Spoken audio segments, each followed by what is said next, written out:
Good morning, everyone. I'd like to invite all of you to please take a seat. We're going to get started. Yeah, good.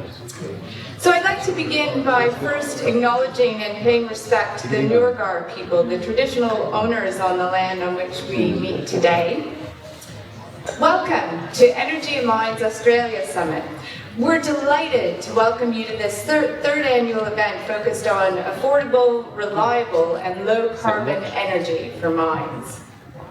Over the next couple of days, we'll hear from mining operators and renewable energy experts leading the transition to sustainable energy for mines. Ongoing cost declines for renewables and a growing emphasis on decarbonization for the global mining sector is resulting in new projects around the world. And it's very exciting to be back here in Australia, which is a global center for energy innovation in mining, with a significant number of mining operators investing in renewable energy and storage.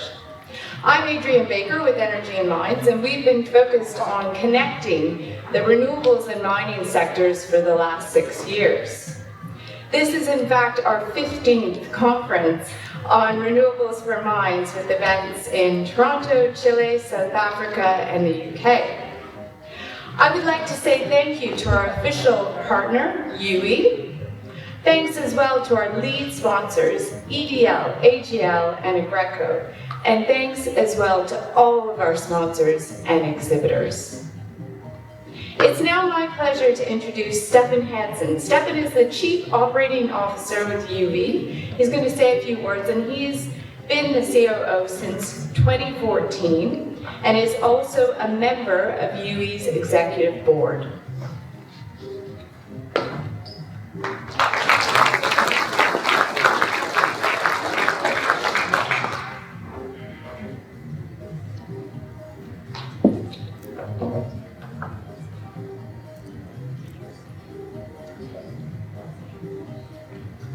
Well, ladies and gentlemen, it's my honor and pleasure to be speaker and welcome speaker for this conference in Perth, the Energy and Mines Summit, and do that on behalf of juwi as the main sponsor.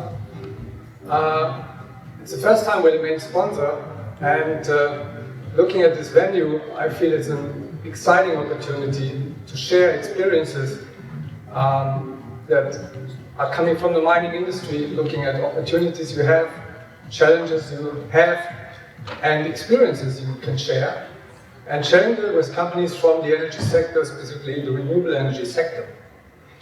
I've looked at the range of participants, and it's quite exciting to see large miners, mid-tier miners, and junior miners coming together at such a venue, incredible numbers. And also seeing participants from the energy sector, namely IPPs, energy solution providers, as well as other stakeholders in this value chain coming from the consulting side, technology, legal advisors, equipment suppliers, as well as the media, government. The agenda is quite exciting and full, so I'm going to cut myself very short. We have excellent sessions that I've seen, and I'm looking forward to be part of those.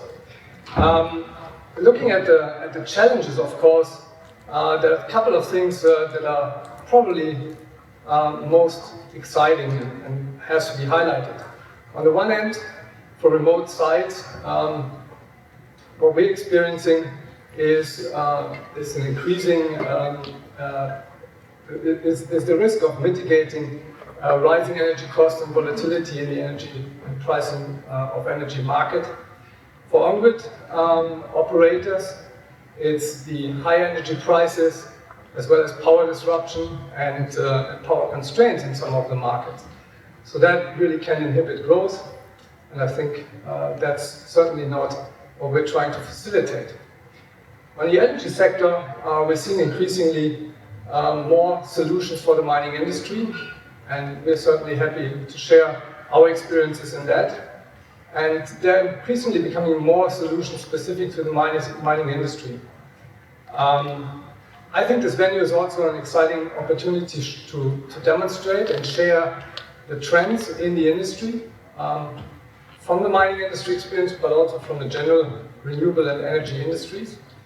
Look at new developments, and look at what I've seen is an increasing number of exciting case studies to demonstrate the experience that has been gained in this sector since a couple of years now.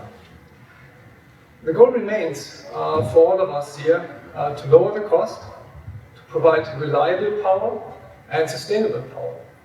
And I think looking at all the feedback that I've seen from participants on why you are here, these are the drivers for your business. And I think the focus of this agenda is really to address exactly that. As well, this provides an excellent opportunity outside the sessions for networking, and I'm personally looking very much forward, being the first time at this conference, to take the opportunity to meet with as many players and take advantage of your knowledge and experience and share what we have been learning. Kicking it off with a couple of slides, I'd like to share my experience from juwi, being a leader in the renewable energy space for more than 20 years and a pioneer, to point out a couple of things that I think are relevant also for your consideration when you think about the energy mix that you're pursuing in your businesses. A couple of key numbers on this chart I want to point out, and key facts is, as you can see, the investment in energies has grown steadily and is reaching mature multi-billion-dollar businesses. So we're not talking about a small portion. In fact, investments in renewable energies have outpaced investments in conventional energies since many years. Clean investment total around 320 billion in 2018, which is very significant. We've seen a growth in the wind sector for about 3%, and we've seen a decline in investment in solar. And that's actually very good news, because the largest contributor to that decline is sharply declining capital cost. There's a couple of drivers for that, and you see this also moving a bit over time,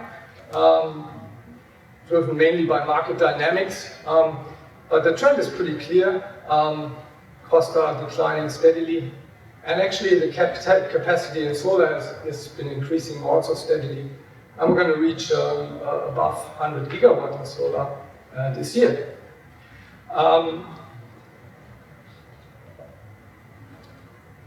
You see the other side of the spectrum, which clearly is also initiated by the increase in capacity, is decreasing at speed. That is largely driven by the learning curves that we have in this industry.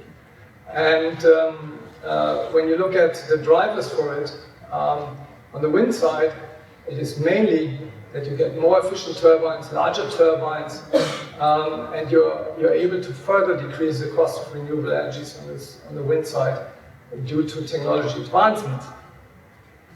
On the solar side, you see continuation of the learning curve that has been there for many, many years.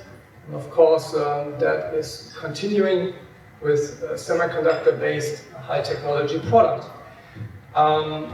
And when you overlay this with the curve of batteries, which is quite new, you basically see that mirrors the developments on the solar side. And you see an earlier stage with very much faster declines. And so when you look at the L3E development, levelized cost of energy that we're seeing per megawatt hour for onshore wind, they've fallen by about 50% since 2010, and about 84% since 2010 for solar, which is very dramatic. And we're not seeing that development stopping. We're seeing L3Es on average for wind of about $50, and for solar about $57 per megawatt hour for projects starting this year, which is again a reduction, and that's basically what we're seeing every year. Now, not in every market and every segment these numbers are the same, those are averages. Arguably that's true, but it clearly shows the trend, and we're seeing displacement with renewable energies as something that's happening. So the newer developments on the battery side, specifically lithium-ion batteries, is of course even more relevant because it's still at an earlier stage, and we've seen a reduction of 35% to about $187 per megawatt hour on lithium-ion batteries since in the first half this year alone, which is very material. What this leads to is that combining renewable energies, wind and solar, with batteries is even sustainable in some markets for dispatchable power. And that's a quite new development that we're seeing. So, and I think recognizing this is all on the pure economic merit based. Some markets still have subsidy schemes and are having support schemes, but largely these numbers are achieved on the pure merit of its economic value, not considering any credits for CO2 or carbon emissions of any sort. If you would overlay that, that certainly would provide an additional driver for the growth of this industry. Now, looking at all of that, we're also seeing a very steep increase in deployment of renewable energies in the mining sector. And of course, as you all know, the mining industry is the world's largest energy consumer, one of the world's largest energy consumers, and certainly with about 38% of global industry demand and 11% of the global energy demand and consumption, a very important consumer of energy, and therefore, of course, also a sector that is very exciting to look into opportunities of displacing conventional energy with more renewables. The sector accounts for about 400 terawatt hours of electricity consumption, and at this stage, 0.1% of that account for solar and wind. And that by itself shows the huge potential that is still in the sector to be looked at. And I think that's what we're doing today.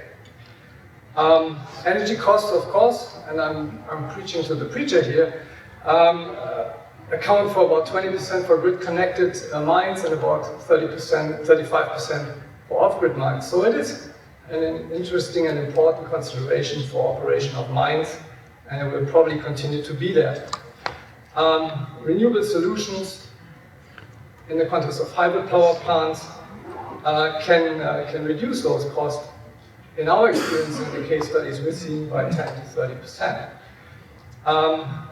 And in addition, I think that should not be overlooked, renewable energies with their typical investment profile provide a hedge for fluctuating fuel prices. So it provides a better security for your investments over a longer period. And in addition, and I think that also is an aspect of at least what you have been articulating, what interests you, renewable energies provide support for what we call social and environmental license to operate, or what you call social license to operate. We're seeing pressures even building on deploying renewable energies in some parts of the world. It's a green technology, but still, people are getting more and more concerned about all types of environmental aspects. And certainly you're confronted with this every day, as much as we are when we're trying to deploy a wind farm. But overall, it's pretty clear that this pressure is increasing. We're seeing it all over the world, and I'm sure you're feeling it too. Concluding from that, I feel there's a tremendous opportunity here, an opportunity for mining operations to reduce cost and improve their CO2 footprint. For grid-connected mines, the means of doing it that we're seeing as the most viable ones to date are virtual PPAs, as well as behind-the-meter power plants. And there's a lot of good examples for that. As you see in the chart, the numbers are increasing. We talk about the larger part of the mining market being attributed to that at this point in time. A lot of it wind, increasingly more solar. For off-grid mines, we see complementing conventional energy generation of gas and diesel power plants with solar and or wind combined with battery technology. And the key certainly is a smart integration, demand-side management, and electrification on sites to be able to increase and even increase the penetration with renewable energies even more than what we see possible today. The other aspect I want to point out, and it's not because we're in Perth today, but it's based on what we see in the market, is that Australia certainly is taking a leading role in driving this development in the mining sector. And so I think it's no coincidence that we're meeting here, and the increasing number of participants from the mining industry in this conference, and I heard numbers increased from 60 participants from the mining industry to 100, it's a pretty staggering increase, increasing the share, shows that this conference is very relevant, it's very interesting, and it's mirrored in your comments. So certainly you in this room are leaders, and you're taking a leadership role in driving this development, and I personally am looking very much forward to discussing with you what the opportunities are and how we can help make them work for you. With this, I want to thank the organizers, first of all, for the great organization, specifically Adrienne, Andrew, John and Sally, for bringing us here together. And I'm sure there's going to be an applause for them, because this is a fantastic venue, and the organization I've seen is just perfect. And I also hope you're applauding yourself for being here, because this is a great opportunity for getting something accomplished in the next 2 days. Thank you very much.